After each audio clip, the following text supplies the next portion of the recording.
हमने के आपन चिंता नहीं जा करत, हमने के अपन लइकन के पढ़ाई की चिंता नहीं जा करत। आदमी यही में खुश बगे मोदी जी बुलेट ट्रेन बनावता गुजरात में। अरे भाई मोदी जी गुजरात में बुलेट ट्रेन बनावता तो तोहरा का मिलल जा बिहार में? ए भाई मोदी जी चाइना पे चढ़ाई कर दिलन तो तोहरा का मिलल भाई बिहार में? से गुजरात के आदमी ये सोचता कि भैया बुलेट ट्रेन हमारा यहाँ बनो, फैक्ट्री हमारा यहाँ लगो, हमारा यहाँ रोड बनो, तब न मोदी जी के वोट देता है। बिहार के आदमी मोदी जी के अमेरिका में स्वागत कितना होता, यही से झंझारपुर में आदमी वोट देता, बेनीपट्टी में वोट देता, अररिया में वोट देता कि मोदी जी देश के शान बढ़ा दिलन। भाई ठीक बात बढ़ा दिलन, मान ला अगर तार बात मानियो ले कि देश के शान बढ़ा दिलन, तो अररिया के लइकन के, सारण के लइकन के, मोतिहारी के लइकन के, बक्सर के लइकन के काम मिलल ही ना बताओ। जानल चाहता नहीं कि जन सुराज के पास रोड मैप का बा बिहार के रोड मैप पूरा रोड मैप सीधा बा। पॉलिटिक्स के लेके ये बा कि हमने के एक गो हाथ जोड़ के आग्रह करते हैं, जेकरा के वोट देवे के बा ओकरा के वोट दो, लेकिन एक बार ये 4 चीज छोड़ के अपना लइकन खातिर वोट दे दा। अच्छा। तू जात पर देता हर बार, हिंदू मुसलमान पर दे लो, तू लालू के हरावे खातिर दे लो, कभी जितावे खातिर दे लो, कभी मोदी के खातिर दे लो, कभी चावल खातिर दे लो, कभी मंदिर खातिर दे लो। एक बार खाली अपना लइकन खातिर वोट दो। आदमी कहता है दिला से का हुई, हम कहते निकलावल लिख के दे देता नहीं। अगर एक खातिर देव तो तार फायदा हुई। काहे फायदा हुई? अगर मंदिर खातिर वोट देनी जा तो मंदिर अयोध्या में बन गई। अगर नीतीश के बिजली खातिर वोट देनी जा तो ये बिहार में बिजली आ गई। 5 किलो अनाज खातिर मोदी के वोट देनी जा तो कतनो भ्रष्टाचार बा, 4 किलो अनाज एहू बिहार में बटता। आवाज आ सम्मान खातिर वोट लालू के दियाइल तो आज बिहार में जो गरीब पिछड़ा बा कह सकेला कि लालू के राज में हमारा आवाज सम्मान मिलल।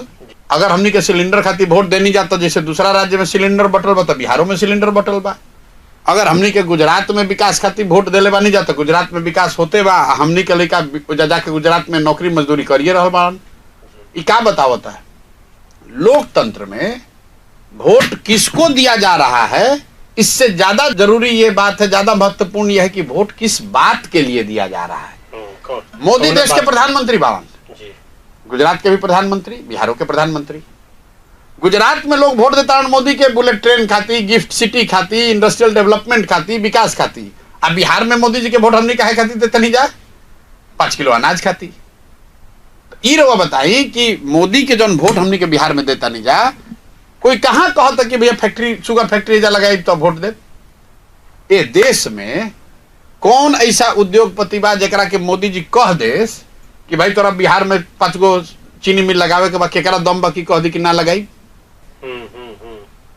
एक राजनीतिक तौर पर 2 गो बात सिखा रहे हैं 3 बरस से, वोट अपने बच्चों के लिए दीजिए और वोट का कीमत सही लगाइए। वोट का कीमत नाली गली नहीं है, वोट का कीमत 5 किलो अनाज नहीं है, वोट का कीमत मंदिर मस्जिद नहीं है, वोट का कीमत है आपके बच्चों के लिए शिक्षा और रोजगार। कि पहली बार पिछले 25-30 साल में हजारों लाखों की संख्या में लोग इतना तो कह रहे हैं ना, भाई बात तो बढ़िया कह रहे हैं।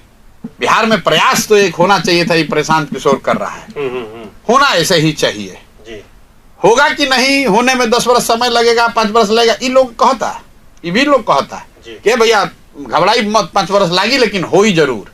अच्छा। लेकिन इतना बात तो हर व्यक्ति कह रहा है कि नहीं, जो बात जनसुराज में प्रशांत किशोर कह रहे हैं ये बात ठीक है कि वोट बच्चों के लिए पढ़ना चाहिए, वोट अपना बच्चा के लिए पढ़े के चाहिए, अब वोट पढ़ाई रोजगार खातिर पढ़े के चाहिए, वोट दूसर कोनो विषय पर ना पढ़े के चाहिए। कैसे कि बिहार में गरीबी अगर खत्म करे के बाद तो 2 गो उपाय भाई, पढ़ाई होके चाहिए और रोजगार होके चाहिए, बिना एकरा गरीबी खत्म हो ही ना। तो अगर हमनी के गरीबी से निकले के बाद तो शिक्षा रोजगार चाहिए, और शिक्षा रोजगार चाहिए तो मेरे भाई हाथ जोड़ के कहते हैं अपना लइकन खातिर वोट दे दो, आना तो लिख लो प्रशांत किशोर आवस कि मोदी आवस कि लालू आवस कि फलाना आवस कि 10 गो प्रशांत किशोर आ जास। बिहार में जौना दुर्गति में आदमी आज जियताड़न, 10 वर्ष के बाद हमने के आवे वाला पीढ़ी के भी यही दुर्गति में जिए पड़ी।